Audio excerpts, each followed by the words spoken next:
on the Vegas Strip in beautiful Las Vegas, Nevada, for our main event of the evening. 12 rounds of heavyweights between these two great warriors. Everybody's been waiting for these two to meet up. Now they do, and round one is underway. There's more room for defensive error with the taller fighter, I assume, here? Yes, there is, because now all of a sudden you're punching down.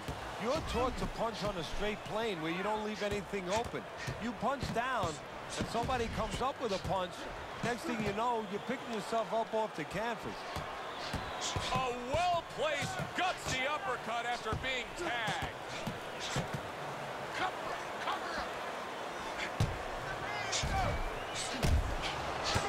Here's one for you now, he says, right back with the left hand.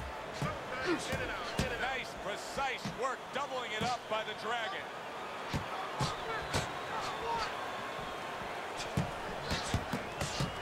Sending more than one at him now, the combo to the head.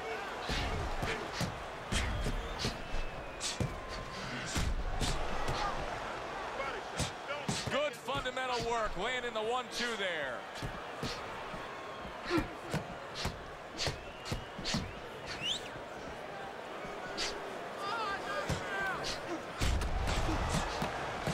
The Dragon starting to bleed from the nose. Oh, and there you go. The greatest is in a bad spot right now. He's been stunned. Takes one to give one. He comes back with a right hand. Able to dismiss it.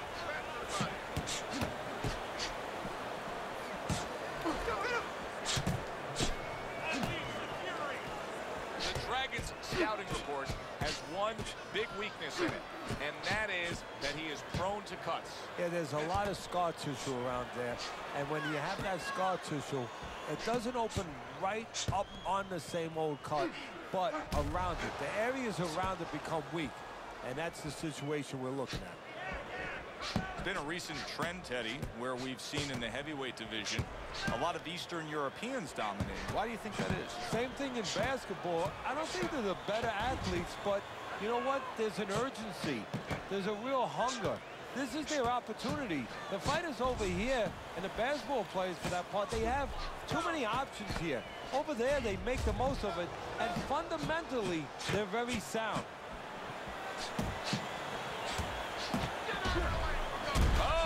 Now look at him. He does not look good on the back end of that hook coming home. Keeping his hands up, getting way of his opponent's effort.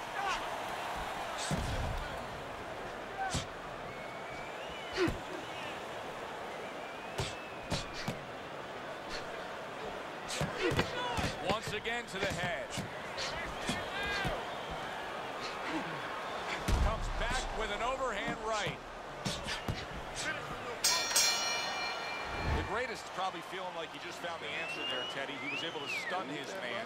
Now, I'm wondering if he keeps at it like that, if he can score a knockdown here. Well, right now, it's up to his opponent to make an adjustment. He doesn't make an adjustment, knockout's coming, or at least a knockdown.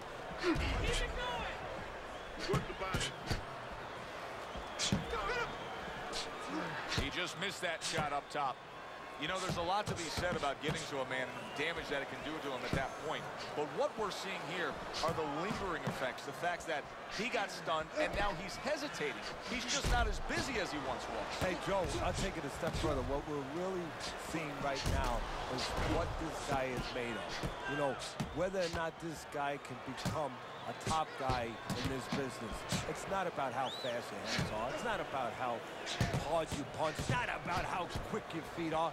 It's about how you act when the moment comes. When the moment of truth comes. The moment of truth is here. And you feel he's failing that test. Right now he is. The Dragon's cheek is cut. You can see it's opening up now. Boy, that could be a factor later on. Blocks it away.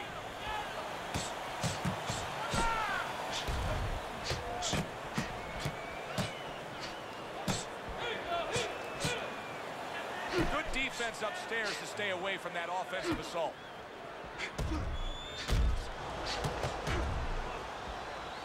Nice strike after catching one by the Dragon.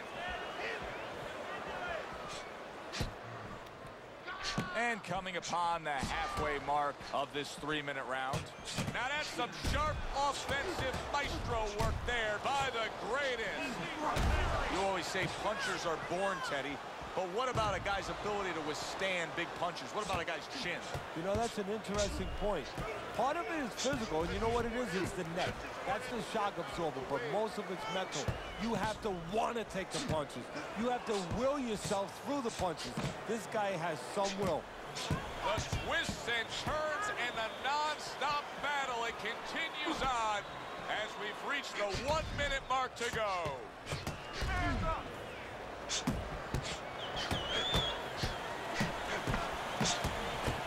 Well-placed, well-timed combo up top.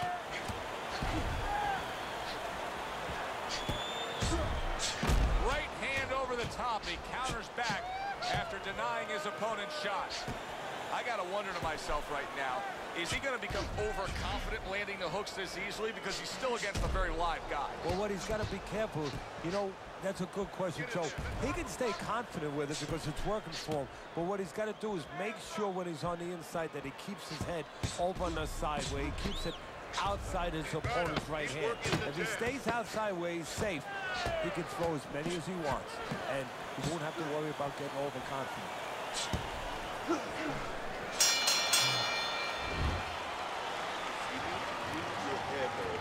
Side to side, lean to the side, then boom. And round number 3 is underway.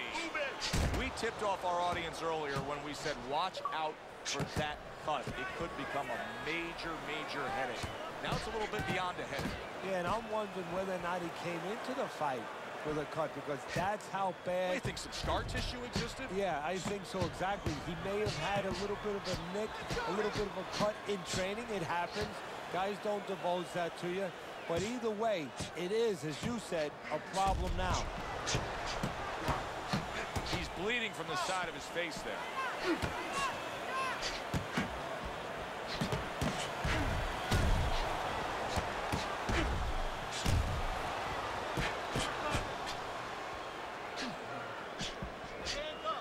That was a miss by the greatest.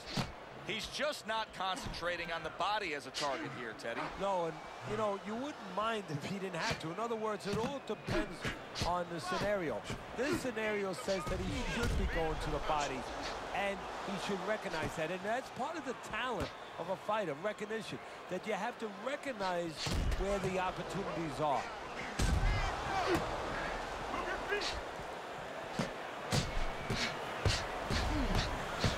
Back with the left hand again.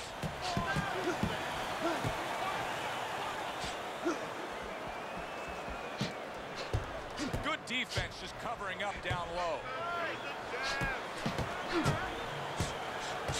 Good combination landing there.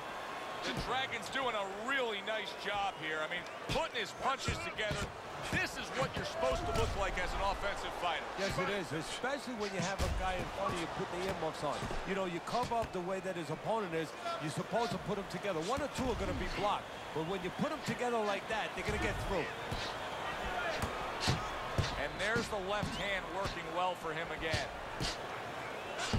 60 seconds to go in what has been a toe-to-toe war. Oh, what a great round.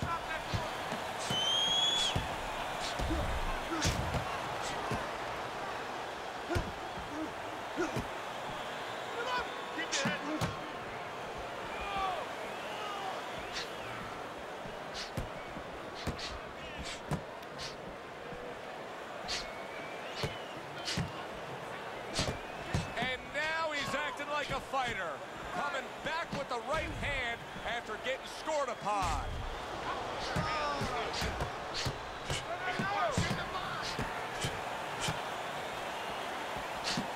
Able to get rid of that one. What a great job. He gave one right back in return. Nice work by the greatest. As we come to the end of the round, Joe and Teddy with you ringside. Teddy, that's one of those rounds where I wonder what were the judges looking for, because it's tough to kind of draw a line between those two fighters. Yeah, very close, but one of those rounds where you could steal it. You did a little bit more in those last 30, 20 seconds. Maybe that's the impression the judges are left with. looking combination from him now. Well, that's the benefit of combination punching right there, Joe. The first couple missed, but the third, the fourth, they landed.